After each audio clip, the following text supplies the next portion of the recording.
सलामुअलैकुम दोस्तों। मेरा नाम शेख नुमान है और मैं by profession advocate high court हूँ और पिछले 5 साल से प्रैक्टिस कर रहा हूँ। टैक्स की प्रैक्टिस भी कर रहा हूँ, कॉर्पोरेट प्रैक्टिस कर रहा हूँ। मुख्तलिफ़ केसेस में हाई कोर्ट में मेरा एक्सपीरियंस है, जिसकी बिना पर मैं ये सेशन कर रहा हूँ। बहुत सारे मेरे दोस्त मुझसे कहते हैं कि टैक्स फाइलिंग किस तरह की जाए, ये टैक्स फाइलिंग एक टेक्निकल चीज़ है। मैं अपने दोस्तों से कहता हूँ कि ये जो टैक्स फाइलिंग है ये एक आर्ट है। ये सिर्फ एंट्रीज़ का नाम नहीं है, ये एक आर्ट है। आपने अगर दिल से किया तो इसमें आप कभी मार नहीं खाते और इससे आप बहुत सारी चीज़ें गेन करते हैं। क्योंकि मैं देख रहा हूँ कि बहुत सारे दोस्त नए भी हैं इस सेशन में, सेकंड डे सेशन में। तो मैं ज़्यादा नहीं तो 5 मिनट का रिमाइंड सर आपसे रिक्वेस्ट है अपनी वीडियो को ज़रा ऑफ कर दे काइंडली। तो इस अपने सेशन का हम आगाज़ करते हैं। थोड़ा सा रिप्ले कर लें हम अपने पिछले सेशन का। लास्ट सेशन में मैंने आपको ये बताया था टैक्स होता क्या है, टैक्स की ओरिजिन कहाँ से आई। बेसिकली जो टैक्स की ओरिजिन है वो 1000-2000 साल पुरानी नहीं बल्कि 3500 बीसी से स्टार्ट होती है। इजिप्शियन से स्टार्ट हुई और टिल अब तक इस एट प्रेजेंट स्टेज चली जा रही है और ये आगे फर्दर फ्यूचर में भी चलती जाएगी। जो उस दुनिया में सबसे पहला टैक्स था वो कुकिंग ऑयल के ऊपर लगाया था इजिप्शियंस ने। और लेटर ऑन अब ये टैक्स सिस्टम जो है हमारी हर चीज़ के ऊपर, हम पिन से लेके हर एक आइटम तक हम टैक्स अदा कर रहे हैं। टैक्स की डिफरेंट डेफिनेशंस को हमने जिक्र किया था, जिसमें एडम स्मिथ की ओईसीडी की डेफिनेशंस को मैंने आपको बताया था। लेकिन अगर टैक्स की डेफिनेशन का हम क्रक्स देखें, tax is a contribution from the citizens for the welfare of the society. ये एक टैक्स का बेसिक सा प्रिंसिपल है कि टैक्स कलेक्ट तो किया जाता है सिटीजन से, उसको उसके कंट्रीब्यूशन से एक उससे वेलफेयर का काम किया जाता है। ये वेलफेयर किसी एक ख़ास इंडिविजुअल के लिए यूज़ नहीं होती बल्कि पब्लिक एट लार्ज के लिए यूज़ होती है। फिर लास्ट सेशन में मैंने आपको डिफरेंट तरह का टैक्सेस बताए थे कि टैक्सेस या तो डायरेक्टली लिया जाता है, चार्ज किया जाता है, या इनडायरेक्टली चार्ज किया जाता है। और दुनिया में सिर्फ दो चीज़ें ऐसी हैं जिनके ऊपर टैक्स लिया जाता है, या वो गुड्स के ऊपर चार्ज होता है या वो सर्विसेज के ऊपर चार्ज किया जाता है। और इसके अलावा कोई चीज़ नहीं है। बहुत सारे हमारे दोस्त जो हैं income tax, property tax, sales tax में अपने आप को कन्फ्यूजन का शिकार कर लेते हैं। उस कन्फ्यूजन को दूर करने के लिए हमने एक डिटेल डिस्कशन की थी डायरेक्ट और इनडायरेक्ट को लेके। अगर आप लोगों ने वो वीडियो या वो सेशन नहीं देखा तो वो यूट्यूब में पहले से अवेलेबल है, वो आप वहाँ से देख सकते हैं पहले सेशन का। कल मैंने आप लोगों को प्रैक्टिकल एस्पेक्ट में एनटीएन जनरेट करना सिखाया था, पोर्टल का ओवरव्यू दिया था कि एफबीआर का पोर्टल किस तरह का होता है, किस किस जगह पे क्या क्या चीज़ हम ले सकते हैं। आल्दो कि ये 5 या 10 दिन या 1 साल का प्रोसीजर नहीं है, इसको सीखने के लिए काफ़ी टाइम लगता है। लेकिन अगर आप लोगों की लगन और सच्ची हो तो आप इसको जल्द अज जल्द सीख सकते हैं। तो बगैर टाइम वेस्ट किए आई थिंक कि हमें बढ़ना चाहिए अपने सेकेंड डे के सेशन के लिए। चूँकि पहले मैं बता चुका था कि इस सेशन में 15 मिनट जो है हम प्रैक्टिकल थ्योरेटिकल चीज़ों को पढ़ेंगे और 20 मिनट जो है हम प्रैक्टिकल सेशंस की तरफ जाएंगे। तो आज का जो थ्योरेटिकल सेशन है वो soul of income tax ordinance के ऊपर है। यानी कि जो इनकम टैक्स ऑर्डिनेंस की जो सोल है वो आज के टॉपिक के ऊपर रिलाई कर रही है। और वो क्या है, उसके लिए मैं आपके साथ स्क्रीन शेयर करता हूँ और फिर उसके ऊपर हम ऑफिशियली डिस्कस करते हैं उसको। तो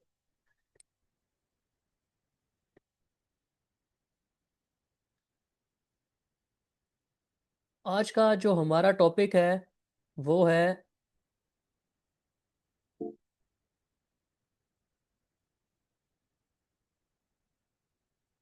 टैक्सेबल इनकम के ऊपर।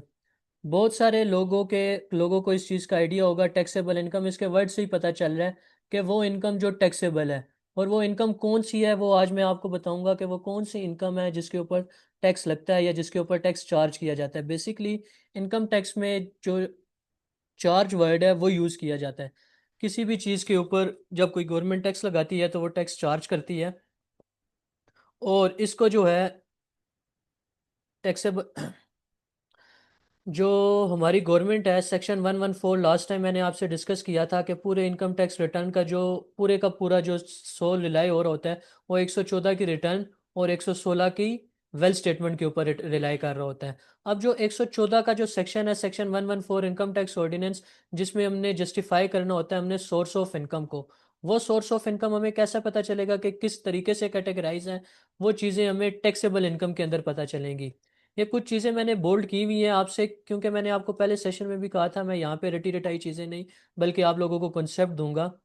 तो आप एक चीज़ ज़हन में रखें कि इनकम टैक्स ऑर्डिनेंस के अंदर 5 तरीके से हेड्स बनाए गए हैं जिसके ऊपर हमारी जो सरकार है वो डिफरेंट टाइम पीरियड्स में डिफरेंट स्लैब्स के ऊपर टैक्स चार्ज करती है। जो सबसे पहला जो हेड है वो है सैलरी का।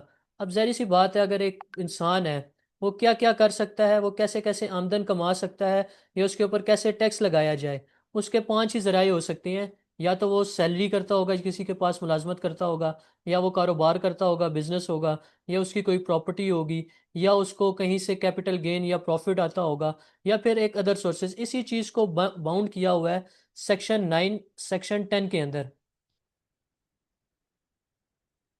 Sorry section 11 of the income tax ordinance, जो इन चीज़ों को बताता है कि जो टैक्स है वो 5 हिस्सों में डिवाइड है। 5 हेड्स के अंदर जो है वो उसकी क्लासिफिकेशन की गई है: salary, property, business, capital gain और अदर सोर्स। आप अगर इसको देखेंगे, आपको इनकी वर्डिंग से आसान वर्डिंग है। इस प्रेजेंटेशन को अगर आप गो थ्रू करेंगे और आगे तक जाएंगे तो भी आपको समझ आ जाएगी। मैं आम लफ्ज़ों में इसको आगे बयान कर दूं कि कोई भी टैक्स अगर कंप्यूटेशन अगर किसी ने करनी है, मिसाल के तौर पे, सबसे पहले हमेशा एक चीज़ याद रखें, जो आपका टैक्स लिया जाता है वो आपकी आमदनी के ऊपर लिया जाता है। कभी भी उस इंसान से टैक्स नहीं लिया जाता जो काम ही ना करता हो। हाँ, उसने अपने सरकार को ये जस्टिफाई करना ज़रूर होता, लाजम होता है, लाजिम व मलजूम है कि वो उसके पास आमदनी कहाँ से आ रही है जिसको वो एक खर्च कर रहे हैं। उसके लिए उसको वेल स्टेटमेंट फाइल करना ज़रूरी है। लास्ट सेशन में भी बहुत सारे मेरे दोस्त, बहुत सारे इंडिविजुअली मुझे मैसेजेस वगैरह कर रहे थे, सर जो लोग जो स्टूडेंट्स हैं उनका तो कोई सोर्स ऑफ इनकम नहीं है, फिर वो टैक्स दे सकती हैं। मैंने उनको लास्ट टाइम भी बताया था और ये चीज़ बड़े प्यारे अंदाज से आपको क्लियर कर दूं, सरकार का मकसद कभी भी ज़बरदस्ती आपकी आमदनी छीनना नहीं होता या आपके ऊपर ज़्यादा टैक्स लेना नहीं होता। आप डायरेक्टली या इनडायरेक्टली वे में सरकार को टैक्स दे रहे होते हैं, आपने सिर्फ उस टैक्स को जस्टिफाई करना है। और जहाँ तक ताल्लुक हमारे स्टूडेंट्स हजरात का है, स्टूडेंट हजरात अपने वालदेन से कंट्रीब्यूशन ले रहे होते हैं।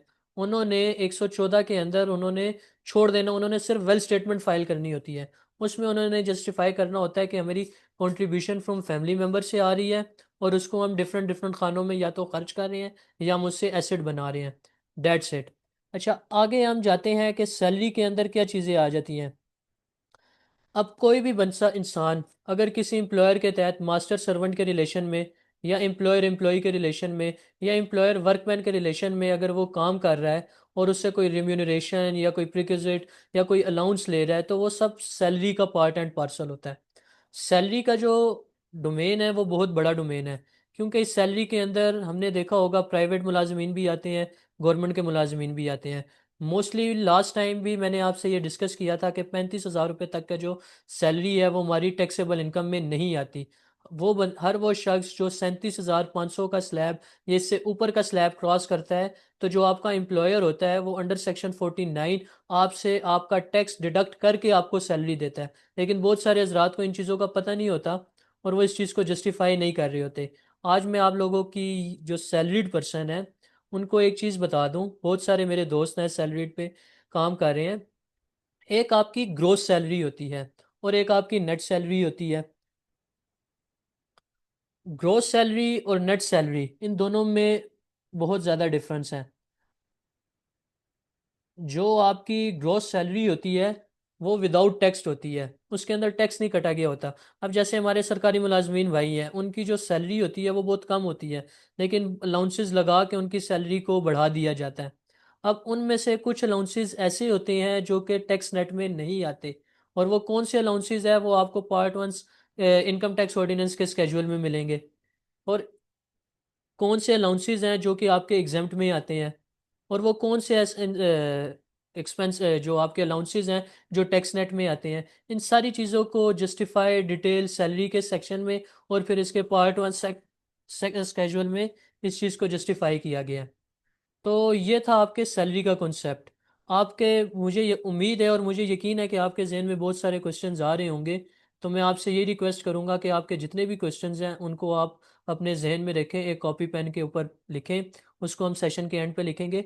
अच्छा, फिर बिजनेस बिजनेस इनकम कौन सी होती है? एक सबसे बड़ा, सैलरी के बाद जो सबसे बड़ा जो खाना होता है, या इंसान किसी के पास मुलाजमत कर रहा होता है या फिर वो किसी के पास जॉब कर,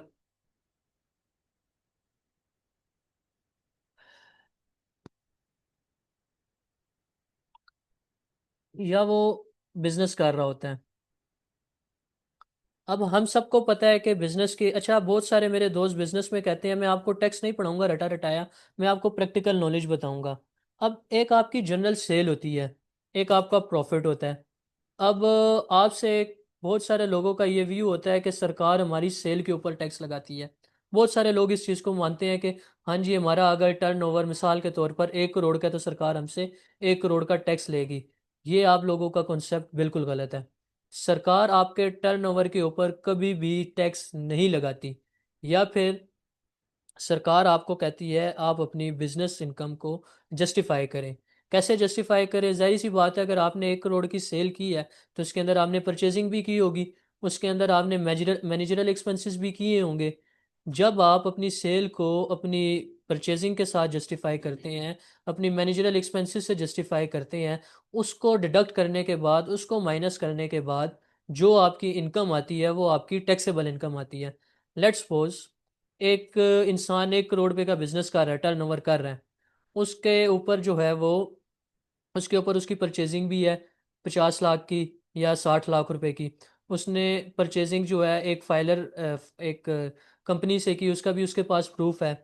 ठीक है। और उसके बाद, उसको करने के बाद, सेल को करने के बाद, अपनी परचेजिंग को जस्टिफाई करने के बाद, ज़ाहिर सी बात है उसके दफ्तर का या उसके एरिया का बिल भी आता है उसके पास, उनके एम्प्लॉयज़ भी हैं उसके पास, उसके मिसलेनियस एक्सपेंसेस भी हैं उसके पास, उसके कमीशन के लोग भी आते होंगे, डिफरेंट हेड्स में आते हैं। ये सारी चीज़ें मैं आपको प्रैक्टिकली भी दिखाऊंगा अपने प्रैक्टिकल सेशन में।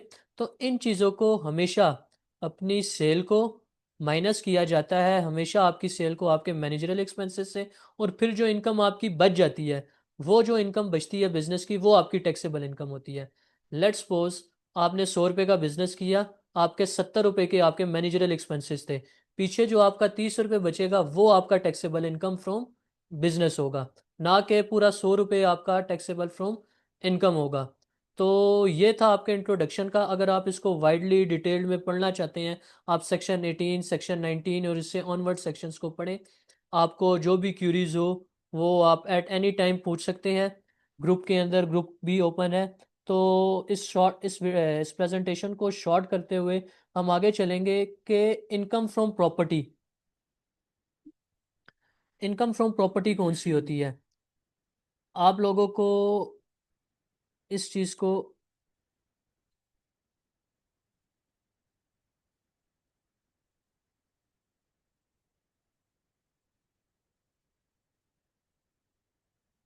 अच्छा, इनकम फ्रॉम प्रॉपर्टी, प्रॉपर्टी से आपको दो ही चीज़ें हो सकती हैं, या आपने प्रॉपर्टी लीज पे दी होगी या आपने प्रॉपर्टी रेंट में दी होगी।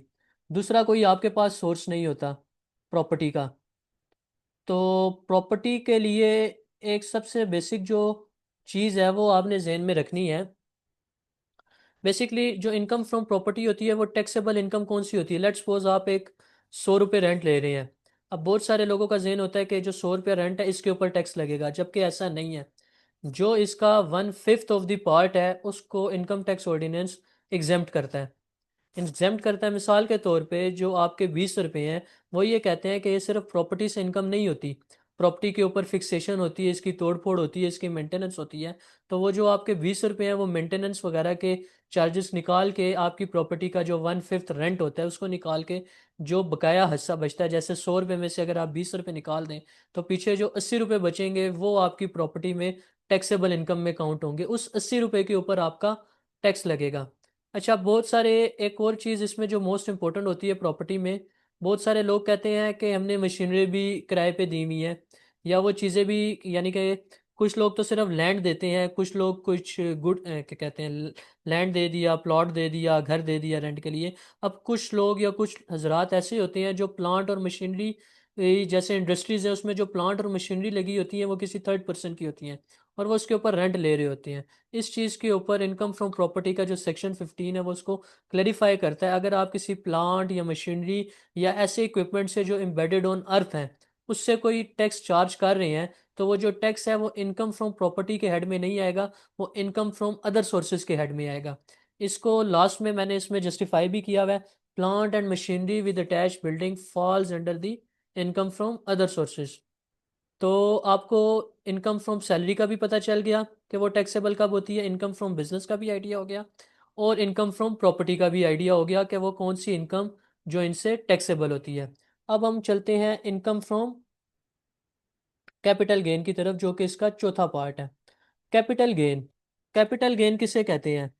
कैपिटल गेन वो होता है कि जब आप कोई प्रॉपर्टी डिस्पोज ऑफ करते हैं। मिसाल के तौर पे आपने 100 रुपए की प्रॉपर्टी ली, वो प्रॉपर्टी आपकी 300 रुपए की बच गई। अब जो जो आपको 100 की प्रॉपर्टी 300 की बेची, तो ऐसे नहीं होगा कि पूरे के पूरे 300 रुपये के ऊपर आपके ऊपर टैक्स लगेगा। जो आपका डिस्पोजल रेट है परचेसिंग को हटा दिया जाएगा, क्योंकि इसके ऊपर आपने गेन कितना हासिल किया, 200 रुपीज़ का। जो आपका 200 रुपीज़ जो गेन किया होगा आपने आपने उसका उसके ऊपर टैक्स देना है।